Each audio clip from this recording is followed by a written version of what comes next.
Social media trollings వల్ల ఓ 7 నెలల పసిపిల్ల జీవితం సర్వనాశనం అయిపోయింది. జాగ్రత్తగా వినండి, ఇది యూస్ఫుల్ ఇన్ఫర్మేషన్. ఎందుకంటే ఈ ట్రోలింగ్ వల్ల మొన్న గత నెల 15 రోజుల క్రితం చెన్నైలోని ఒక 7 నెలల పసిబిడ్డ 2వ అంతస్తు నుంచో 3వ అంతస్తు నుంచో కిందకి పడిపోబోతుంది. అంటే రేకు షెడ్ మీద ఆగింది. స్థానికులందరూ కాపాడారు. కాపాడిన తర్వాత అంత పిల్లక్షేమమే. తర్వాత కుటుంబం చాలా సంతోషించింది. తర్వాత నుంచి ఈ సోషల్ మీడియాలో ఆ వీడియో తీసి ఎప్పుడైతే అప్లోడ్ చేశారో అప్పుడు పైచిక ఆనందాన్ని పొందేవారు. అంటే విమర్శ చేసేవారు గుడ్డిగా.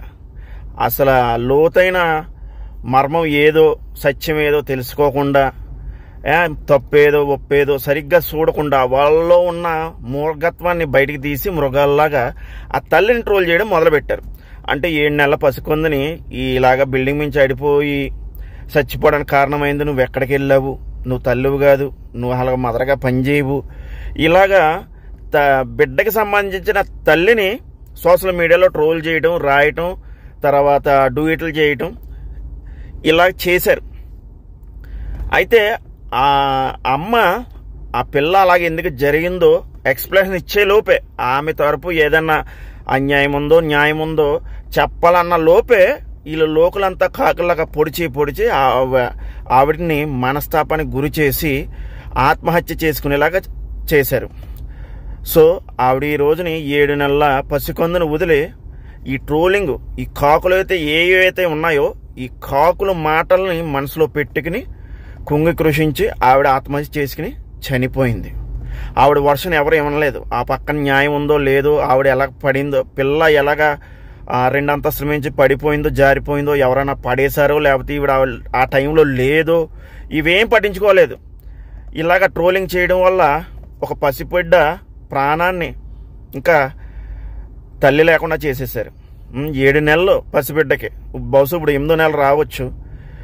ఎంత పైచక ఆనందం అంటే ఇలా ట్రోలింగ్ చేసే వాళ్ళకి ఏమొస్తుందో తెలియదు. కానీ ఈ రోజుని ఆ చిన్నపిల్ల జీవితాన్ని నాశనం చేశారు, తల్లి లేకుండా చేసేశారు.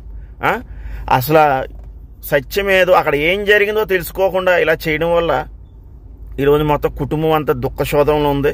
దీనికి కారణం ఎవరు? ఈ పాపం ఎవరు మూట కట్టుకుంటారు? ఆ తల్లి ప్రాణం తీసేసుకుంది. ఈ ప్రాణానికి బాధ్యత ఎవరు వహింతారు? ఆ పసిబిడ్డ బంగారు జీవితాన్ని ఇక నుంచి పాలు కూడా విడవంది. కనీసం 5 సంవత్సరాల పిల్ల అయితే పోనీ ఏదని అనుకోవచ్చు, పాలు కూడా విడవంది. ఈ మూర్ఘపు సమాజానికి ఎవరు సమాధానం చెప్తారు? పసిబిడ్డ బ్రతుకు, అతని భర్త ఇప్పుడు ఎంత శ్లోకంలో ఉండుంటారు. అసలు ఏమొచ్చింది? పసిబిడ్డ జారడిపోయింది, కాపాడుకున్నారు. వీళ్ళకి ఏంటి? ఈ మృగాలకి నాకు అర్థం కావట్లేదు. ఒక నిండు ప్రాణాన్ని, పసిబిడ్డ జీవితాన్ని సర్వనాశనం చేసింది కేవలం ఈ ట్రోలింగ్స్. ఖాళీగా ఉండి పని పాట లేక వీళ్ళన్నీ చేస్తున్నారు.